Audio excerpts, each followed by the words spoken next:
বাংলার বাঙালির উপর লাগাতার আক্রমণ চলছে বিজেপি, আর তার সঙ্গে বাংলার উপর আসতে চলেছে আরো এক আক্রমণ। বিহারের পাশাপাশি এবার বাংলাতেও লাগু হতে চলেছে ভোটার তালিকা নিবিড় সংশোধন বা এসআইআর। এই এসআইআর এর ফলে এর মধ্যেই বিহারে বাদ পড়েছে লক্ষ লক্ষ ভোটার। এই একই অবস্থা হতে পারে কিন্তু বাংলাতেও, আর তাই কেন্দ্রের মোদী সরকারের উপর চাপ বাড়াতে রণকৌশল সাজাচ্ছে তৃণমূল কংগ্রেস। ইতিমধ্যেই নেওয়া হয়েছে একাধিক কর্মসূচি। সোমবার দলের সাংসদদের নিয়ে ভার্চুয়াল বৈঠকে বসেছেন তৃণমূল সুপ্রিমো মমতা বন্দ্যোপাধ্যায়। দলের সেকেন্ড ইন কমান্ড অভিষেক বন্দ্যোপাধ্যায়েরও একাধিক কর্মসূচি রয়েছে রাজধানীতে।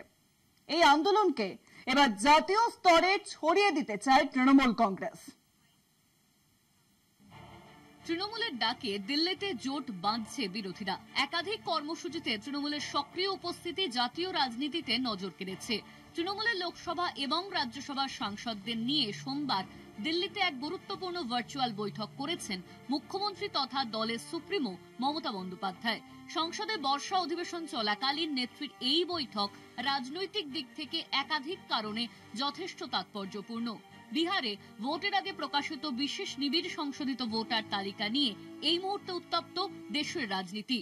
গত বৃহস্পতিবার লোকসভার বিরোধী দলনেতা রাহুলের উপস্থিতিতে ইন্ডিয়ার সংসদীয় দলের নেতাদের বৈঠকে তৃণমূল নেত্রীর ওই প্রস্তাবই পেশ করেন তৃণমূলের রাজ্যসভার দলনেতা ডেরেক ওব্রায়ান।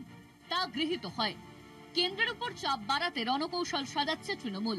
সাঁড়াশি আক্রমণ চালাতে দলীয় সাংসদদের সঙ্গে সোমবার ভার্চুয়াল বৈঠক করলেন মমতা বন্দ্যোপাধ্যায়। কেন্দ্রের বিরুদ্ধে আন্দোলনের পথনির্দেশ করতে অভিষেক বন্দ্যোপাধ্যায় দলের সাংসদ, বিধায়ক, জেলা সভাপতি সহ সর্বস্তরের পদাধিকারীদের নিয়ে ভার্চুয়াল বৈঠক করবেন 5ই আগস্ট মঙ্গলবার। 7ই আগস্ট দিল্লিতে বৈঠকে বসছে বিরোধী জোট ইন্ডিয়া। সেই বৈঠকে যোগ দেবেন অভিষেক বন্দ্যোপাধ্যায়। বৈঠকে নির্বাচন কমিশন ঘেরাও কর্মসূচির চূড়ান্ত রূপ দেবেন জোটের নেতারা। বৈঠকের পর নৈশভোজেও থাকার কথা অভিষেকের। মমতা বন্দ্যোপাধ্যায়ের পরামর্শ অনুযায়ী 8ই আগস্ট দিল্লির নির্বাচন কমিশন ঘেরাও করবে বিরোধীরা। তৃণমূলের সর্বভারতীয় সাধারণ সম্পাদক অভিষেক বন্দ্যোপাধ্যায় ঘেরাও অভিযানে নেতৃত্ব দিতে পারেন। আগামী বছর নির্বাচন বাংলা সহ 3টি অবিজেপি রাজ্যে।